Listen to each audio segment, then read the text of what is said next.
pulling it from the floor, the purpose of the first pull, which I'm sure you guys have heard of that term if you've done these lifts before.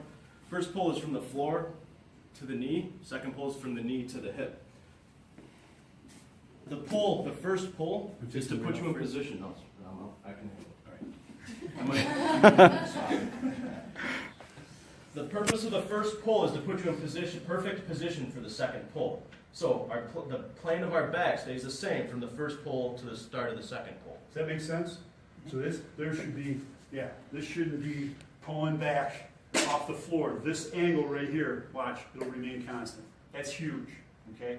That'll keep you from, if people are weak in the legs, their hips will pop up.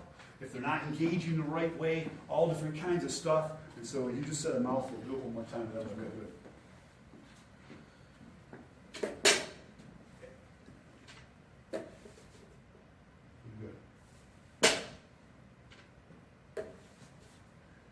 That's really the only chance you'll have in getting, all right? We like this position.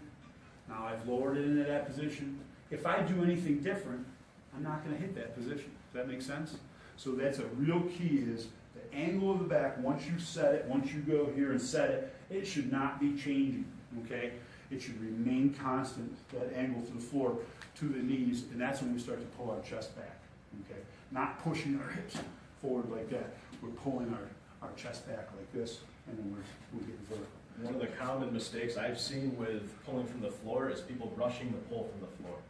It should be a very slow, controlled movement from the floor to the knees. The lift happens at the knees. It doesn't happen from the floor. So stay in control. Don't jerk off the ground because then your back's going to round. It's going to put you out of position. Okay. Make sense? Yep. That was very good. Very well said. Okay, so now I'm going to show you the third step. And again, I'm throwing a lot at you guys here, but Paul and I will be talking, and he'll have all this stuff. The next thing I do to help them learn that position, sorry about this, to help them learn that position, have it learned over and over and over, is this, and we're going to do it with the snatch here. You're going to do hang, floor, and then walk away floor. Okay? So hold on one second. Elson, excuse me. As if I don't know him, I don't know why that happened. He went through about a half a year where I called him Terry. I have no idea why I called him. I don't even know what Terry, but it was Terry. He was my gym teacher in 3rd grade. He's known me since. Yeah, and then I had him coach around through, and also one year it was Terry. And I didn't even know it Terry, and I'd introduce him as Terry. I'm like, so pray for me. Pray for me. There's something going on. So anyway, so Allison is going to demonstrate this, and she's gotten past this point here.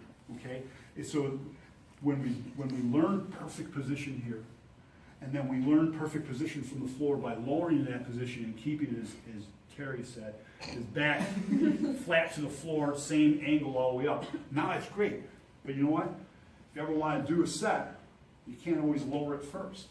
You've got to learn to get your feet underneath the bar, and we'll talk about that in a second. So her third one, she's going to do a hang, then a lower to the floor, then she's going to have to back up and learn to approach the bar, get set to the bar, find that position, and then do the exact same thing, which is, there's an element of change there that she has to work on. So go ahead and do that. This is what it looks like. So hips back, shoulders forward. So you have a nice hanging snatch. Good. And lower it down. Now she'll slowly trace into that position. Do the same thing. You'll notice 2 tempos. Notice that bar really accelerate when it hits there. And then the third one, now she sets the bar down. She gets her feet underneath the bar. Now she's got to find that position. 2 tempos. Very good. Very snappy. Good job.